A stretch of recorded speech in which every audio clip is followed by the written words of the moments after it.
Aries, hello, kamusta? Tingnan natin ano itong energies, mga posibleng mangyayari paparating sa'yo ngayong kabuuan ng May.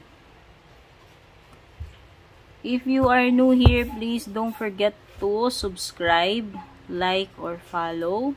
Regarding personal reading services, nagpo-post po ako ng aking calendar kung ano po yung mga available slots. Sa aking Facebook page po yan. Kaya maganda rin na naka-like and follow po kayo doon para updated po kayo. No? Lalo na pag may mga announcements ako. Doon din po ako nagpapa-free reading madalas. Yan. Tignan na natin, Aries. Ano ba tong meron ngayong May? Para sa'yo.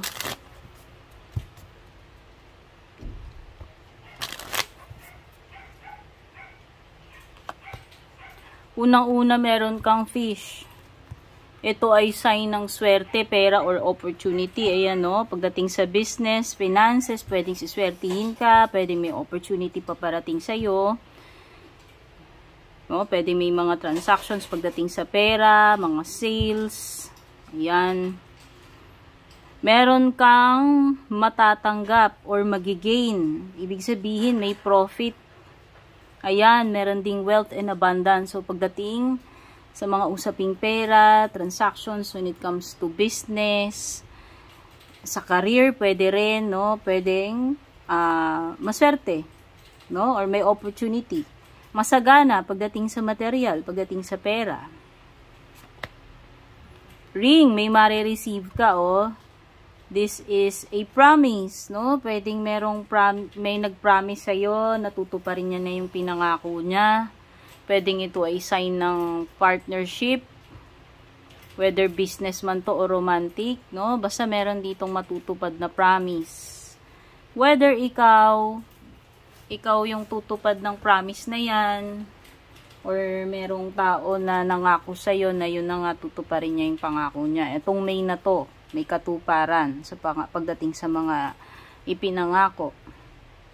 No, yung iba pwedeng pipirma kayo bagong contract, o baka yung iba ito ay kasalan, pagpasok sa relationship, or may panibago kang kumbaga commitment, no, sabihin na natin yung iba kumuha na naman kayo ng bagong hulugan. O, diba? Hulugan na sasakyan, hulugan na property, hindi ko alam kung ano to.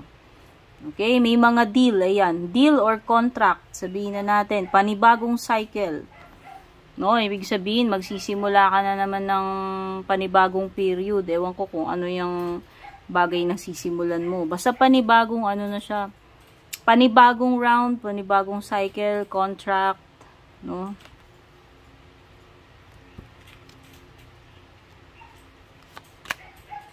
Star, wow, this is a dream come true or wish come true para sa iyo, Aries. So, yun, bukod sa promise, o baka yung promise natutuparin sa iyo. Kung sino man yan nangako sa iyo, pwedeng yun din yung dream na matutupad, pero pwede ring iba pa ito. Ibig sabihin lang, meron something dito na mangyayari, matutuloy or matutupad, mabibigyan ng realization, katuparan. Okay? Pwedeng iba magkakaroon kayo ng bagong inspiration, parang mala Ace of Wands energy. No? Panibagong inspirasyon. O, ano man itong bagay na magbibigay sa'yo, makakapag-motivate sa'yo, na ganahan ka, ma-inspire ka, tao man yan, o material, pwedeng hindi rin material, no? Halimbawa, namo-motivate ka na ma-promote ka, or namo-motivate ka na lumago yung business mo. So, pwedeng ganadong-ganado ka. Very inspired ka, masipag ka, no? Ayan, pwedeng maraming ideas na na naka-line up na gusto mong itry. Okay, this is hope. At doon sa mga iba na nasa mahirap na sitwasyon, magkakaroon kayo ng isang spark ng pag-asa, kaliwanagan doon sa situation ninyo. May sisilip na na pag-asa, madudugtungan kayo ng faith or pag-asa. No, yun yung maganda dito sa card na to. So, pwedeng this is also an achievement. Pwedeng may maa-unlock ka. No, panibagong maa-acquire, maa-accomplish, maa-achieve. Ang mga accomplishments natin, guys, it's not always material. No, pwedeng yung iba, meron tayong mga para sa atin, building a family is an accomplishment. No, hindi lang siya lagi may kinalaman sa sa material o sa pera. Okay? So for some of you, pwedeng itong achievement na ito, itong wish fulfillment, itong something na matatanggap ninyo is pwedeng hindi siya material. Pero it's a dream come true para sa inyo. Okay? So some of you, there will be a progress to your goals. Kaya kung meron kayong specific na tina-target, yun yung gusto niyo ma-achieve, no? Etong May is a step further toward your goal, no? Ibig sabihin, may pag-usad pagdating dyan sa project mo or dyan sa bagay na ginagawa mo sa goal mo. No? Kakikitaan ng promise or progress or improvement, sabihin na natin, no? Snake, so ito lang yung challenging na nakuha ko sa'yo. Mag-ingat ka kasi may traitor. Alam nyo naman ng energy ng snake. Aahasin ka, aagawan ka, tutuksuhin ka. No, pwedeng temptation yan eh. Depende, what kind of snake itong darating sa inyo. No, so para sa iba, isa itong katraidoran na yung tipong tinulungan mo, kinupkup mo, ginawan mo ng mabuti and then kasamaan or katraidoran yung ibabalik sa iyo. No? So pwedeng ganyan. Pwedeng kalaban pagdating sa relationship, pwedeng kalaban pagdating sa trabaho, sa negosyo. Okay? Pero yun na nga, pwedeng may deception, ibig sabihin may pandilin lang, kalokohan, may cheating, may panggugulang, pangi-scam kasi intelligence, ibig sabihin this person is using his or her intelligence sa hindi magandang paraan. Halimbawa, manlamang ng kapwa, manloko, manakit, no? Basta may or desire, maybe this snake card for some of you pwedeng desire yan, like temptation o meron kang something na gusto mong makuha pero hindi naman dapat, inappropriate, no? Ayan.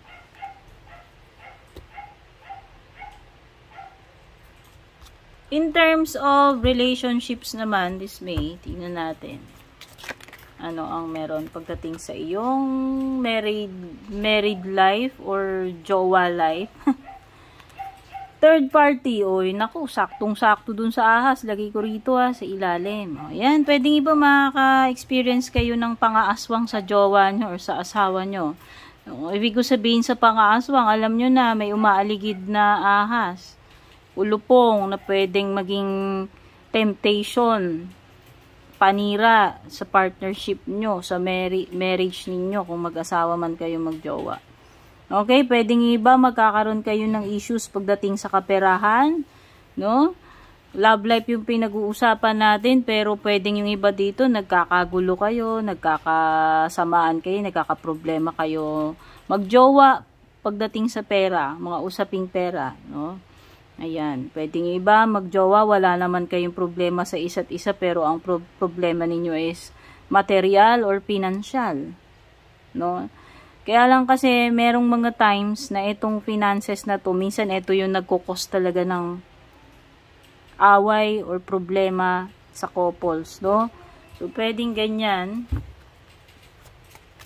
Or pwedeng yung iba naman, if you have no problems at all, ibig sabihin lang neto kayong dalawang mag-asawa or magjowa is, ang focus ninyo is paano nyo i-improve yung finances ninyo. Ibig sabihin, nagtutulungan kayo sa gastusin, nagtutulungan kayo sa negosyo, no? Yung, kumbaga, kayong dalawa, malakas kayo kasi kayo ay nagtutulungan kahit na may mga challenges pagdating sa financial. Okay, yung iba makakaranas kayo ng mga breakup, no? So, ito ay reading na collective, ha? Kunin nyo lamang anong tumutugma sa inyo. So, some of you, you have sunshines and rainbows. Ibig sabihin, okay, walang problema. Pero yung iba, nagkakaroon kayo ng problems. Yun na nga, yung mga binanggit ko kanina dito. Like third party, like finances. Yung iba, may breakups, may awayan. Hindi man maghiwalay, pero nagkakasama ng loob. Nagtataniman ng sama ng loob. No? May mga something, may mga issue, problems. No? Okay, yung iba naman dito, you are having fun. Pwedeng yung iba, you are single. At kayo ay ine-enjoy ninyo. Oh, open kayo sa possibilities na meron kayong mamimit. Ayan. So, pwedeng yung iba, you will have fun. But this is no guarantee that you will have a serious relationship. No, pwedeng for fun lang. Oh, may mamimit ka, may makaka-date ka, may chorba-chorba ka dyan. Pero, ano lang siya, for fun, no? Hindi mo masasabi na ito ay mauuwi sa sa serious commitment. Okay?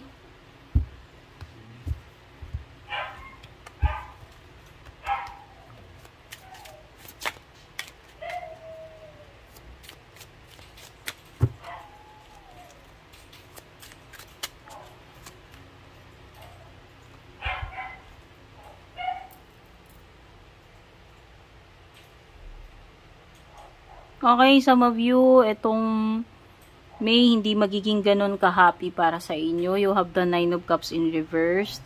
It may be na hindi, alam mo yun, parang marami kayong material stuff, pero parang hindi kayo happy. Parang may something na kulang. No? Ayan. Pwedeng iba, hindi kayo ganun ka-happy ngayong May. Or hindi nyo makukuha yung gusto ninyo, yung iba rito. Okay, kung yung iba may mga wish come true, pwedeng yung iba, alam mo, hindi naman lahat ibibigay sa'yo. No? Siguro for most part, makukuha mo yung iba, pero yung iba hindi. Diba? Hindi na natin talaga makukuha lahat. Ayan. Okay, yan yung ibig sabihin ng 9 of Cups. Okay, yung iba dito, may ka-deal kayo na Libra energy. Stalemate. Yung iba wala kayong pwedeng magpapatuloy kayo sa isang magulong situation. Pagiging undecided. Pagiging malabo kung ano yung next na susunod. Pagiging unwilling to move on. No? Pwedeng yung iba ayaw nyo umalis sa comfort zones ninyo. Maraming ibig sabihin tong 2 of Swords. Pero ang ibig sabihin lang yan, yung iba, kahit alam nyo yung dapat ninyong gawin,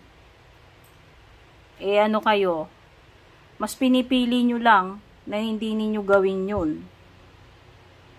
No? Yung iba, parang hindi pa kayo ready. Yung iba, may kinakatakutan kayo, hindi, alam nyo yun, yung pwedeng yung iba, hindi kayo sure about the consequences of playing safe. Pwedeng yung iba talagang confused, hindi alam talaga yung next na gagawin, kaya takot, no? Takot ano ba tawag doon? Takot sumugal, takot magkamali. No, ang ibig sabihin lang nito, you will be stuck in this kind of situation. Yun lang yun. May stuck ka dyan. Dahil lang hindi mo ginagawa yung dapat mong gawin. May it be a decision or action na kinakailangan niya sa sitwasyon mo. Some of you are refusing to see kung ano talaga yung totoo. Pumipikit. Instead na harapin yung dapat harapin, tignan yung dapat tignan. Face reality. No? Hindi eh. Pwedeng in denial, pwedeng, ano ba tawag dito? Ina-avoid. Okay, there will be someone who will reconnect with you from the past. I don't know if this is a romantic connection or a friendship or a family member. Pero merong something from the past na magpaparamdam or magre-reconnect. Okay? The Sun card. There is always sunshine after the rain. Ang ibig sabihin lang kung naging unsatisfactory yung kalagayan mo, pagdating sa career, sa negosyo, sa relationship, or overall sa buhay mo, umasa ka na things will improve. manunumbalik yung sigla pagdating sa health, manunumbalik yung saya pagdating sa relationship sa buhay mo. Okay? Ayan. Etong sun na to is an indication na tapos na yung mga mahihirap na sitwasyon. Ibig sabihin, ayan na yung araw.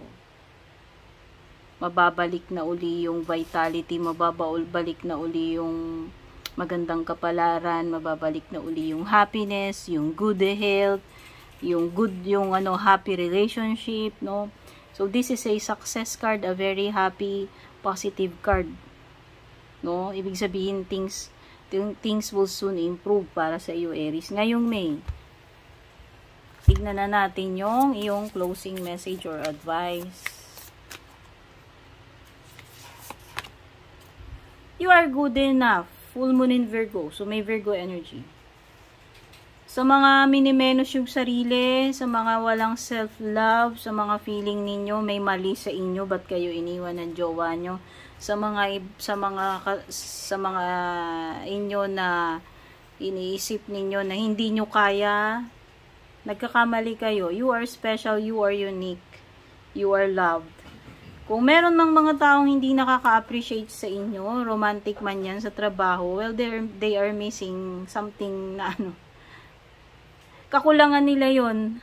Okay? Hindi ninyo kakulangan yon, kaya wag nyong i-project sa sarili ninyo yan, Aries. Ano pa? Show the world the real you. Full moon in Aquarius. So, hindi na ito yung time na ikaw ay nagkukubli sa shadows, pinipigilan mo yung sarili mo, nagpipretend. No? It's about time na magpaka-honest, magpaka-truthful. Wag mong pigilan yung sarili mo. Feelings man yan, ano man itong dapat mong gawin. Ipakita mo kung ano ka talaga. Okay? Your hard work is paying off. Wow! So, may mga magbubunga nga dito. Diba sabi ko nga? Ano ba yun? Merong card dito kanina eh. May achievement. Oh. Kaya yung mga efforts mo, huwag kang mag-alala, hindi yan napuput to waste.